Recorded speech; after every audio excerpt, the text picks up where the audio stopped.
Oh.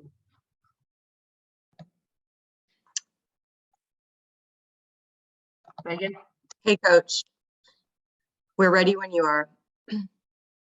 Okay. I want to congratulate Loyola Marymount, Coach Stan Johnson. They got a really nice team, resilient team. When they were down, they didn't give up. They kept fighting. They made some big time shots. Cam Shelton and Chance Stevens had great games for them. Shelton's really good off the dribble, and obviously Stevens could really shoot it, as he made 7 out of 10 threes.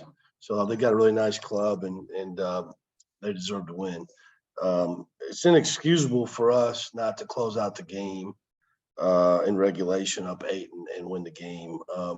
With a minute 42 left, we're up 65-80, 57 coming down in transition, and Ty turns it over. Now, he got fouled.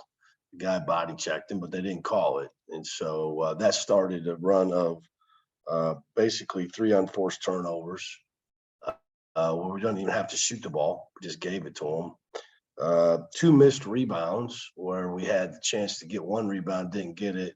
They took it out, threw it in, moved it around, and made a 3. Then after one of our turnovers, we had a chance to get the rebound, and we just didn't get it. And then they put in a 2.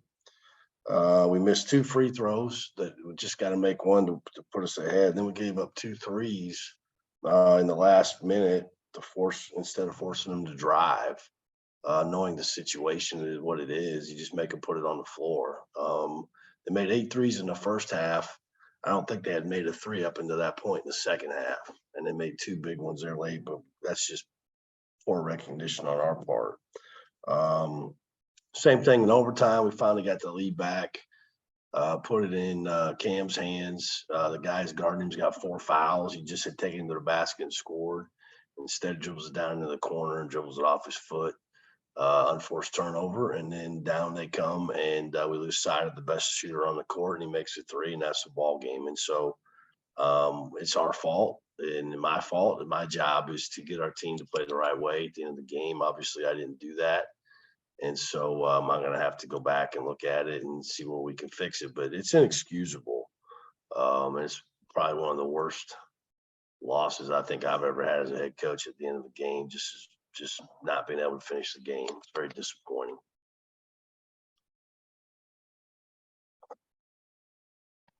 Steve, between the turnovers and the missed opportunities for rebounds, the most frustrating aspect of this was just the collapse down the stretch. Yeah, I mean, I just said it. I mean, there's no reason for it. It's not like they forced us to turn the ball over. I've already watched it. I mean, I watched it live. We just mishandled the basketball. It's inexcusable. You know, it's almost like kind of unexplainable, to be honest. Now, one of them, when he was driving it with about a minute, 42 to go, he got fouled.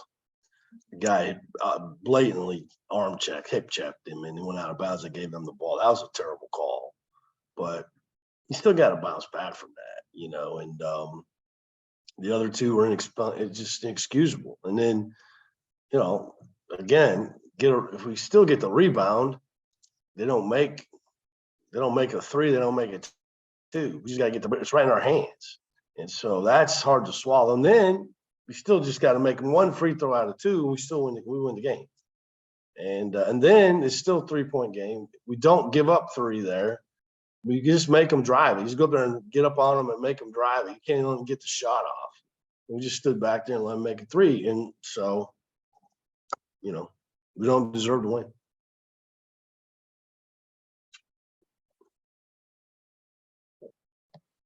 Ben, did you have a question for Coach? Yeah, Coach. And this one, it just felt like the little things added up a lot, especially at the end of the game. 12-19 from the free throw line. Obviously, struggles with turnovers. How important is it to, correct those little things moving forward, and especially with ACC play coming up? Well, little things are big things, and they bite you and they end up getting you. And that's what happened tonight. And yeah, we didn't shoot free throws well.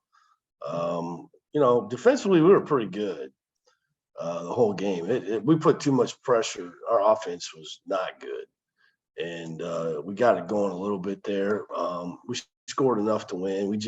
Our turnovers killed our defense. You had 18 turnovers, you know, and I'm telling you, of those 18, I don't know the total, but I can remember that 4 of them at least were unforced, at least, or we just mishandled, we just dribbled the ball and let it get away from us. I mean, come on, can't do that. And so, yeah, we're gonna have to fix those. Hey, Steve, how painful is it that like a couple of the guys that really helped you out so much during the game, guys like Ty Appleby, who gutted out a tough game, had those turnovers down the stretch, and Matthew Marsh, who kind of had a breakout game, missed the bunny there at the end and missed the 2 free throws. Just how painful are those circumstances? That's part of you got to finish the game, finish the possession, and yeah, Matt had a nice game, but there was a couple situations where he didn't produce, and he has to produce in those situations. And so, he'll learn from it. He's young, and he'll hopefully he'll come back from that. But Ty's a fifth-year senior, and can't mishandle the ball like that. It's not, it's just not acceptable. And it hurt us. It hurt us, and we didn't even need to really shoot the ball. We could have just ran the clock, and we just couldn't even do that. So I don't really have an explanation for that other than it's just inexcusable to turn the ball over in a situation where you're really not even being pressured. Steve, I know I'm not trying to make excuses for him, and I know you won't, but what was Ty dealing with? They showed him on the bench and looked like he was taking a pill or something like that. I mean, I think he got hit pretty hard, one of those fouls. He probably fell down, but I don't know the exact answer to that. Davian didn't practice yesterday, and Davian's been hurt for a while, and took a shot this morning in his back to try to play, but he just couldn't go, and so that's why he wasn't out there. He tried to go, but he just couldn't do it. So I don't know what his situation will be, but I'm sure Ty's beat up because he plays hard, and he gets knocked around a lot, but I'm sure he's probably sore, but he's a tough kid. And listen, he's not trying to turn the ball over on purpose. I'm not saying that. It's just one of those things. You just can't have it and can't have that happen, especially when, we want the ball in his hands. And because he's a great free throw shooter. Now, he didn't shoot him great today, but I would want him on the line late in the game. And that's same thing with, the last play in the overtime, we got to drive it. What's what we wanted. They chased over the top. We drove it to the basket, and then we just can't even get up a shot to get fouled, and so, there's a lot of things that we've obviously got to clean up because the schedule is going to get harder and harder.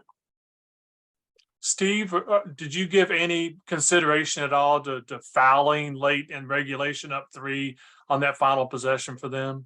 Well, I think hindsight's always the easiest, and there's 13 seconds left in the game. Matt misses the second one. They go down. I'm not sure what they're going to do. I can't call timeout. And so, hindsight being what it is, you might yell red, they're late, but, we had them right where we wanted them. That guy's not a great 3-point shooter. That was the first one he made all game. You just don't let him do that. I mean, it's just, we talk about those things over and over. And that was the biggest problem at halftime. It really wasn't scheme. It was understanding the scouting report, understanding the strengths and weaknesses of who you're guarding, and not closing out on a guy that's a driver like he's a shooter, and not letting a shooter just stand there and shoot horse shots. And that's a situation there where they knew, hey, we're up 3. We can't give up a 3. Just make him drive it. Get up on him. So, yeah, I mean, I'll beat myself up over that. I'm sure we could have called red, but we had them right. Well, they didn't have anything. They just threw up a shot. And there's no way he should have been able to get that off. He should have been up there tighter on him. So he had to drive it around him to 10-2, which wouldn't have hurt us. Steve, the start of the game looked great, and then looked like when Stevens got hot, it kind of threw you guys out of rhythm, and it looked like some things started getting pressed. Did you see it the same way? Again, I think it was a scouting report. I think we did a really poor job in the first half of not taking away their strengths. And they, to their credit, that's what they did to Georgetown. You know, they got on that run there where they were down and they got up and then they never looked back. But to our credit, we came back in the second half and popped them good, you know, and we stayed resilient. I really didn't have any problem with the way we defended. We were pretty good defensively. They made a couple tough threes, yeah, and I'm mad that we shouldn't have made them drive it. But the reality is our offense was terrible when it comes to handling the ball. And we had the lead. It's inexcusable not to win that game. And it was more our offense really than our defense. All right, Coach, I think that's all we're going to have. All right. Thank you. Thank you so much. And thanks, everyone. Thanks, Megan. Okay, see y'all soon.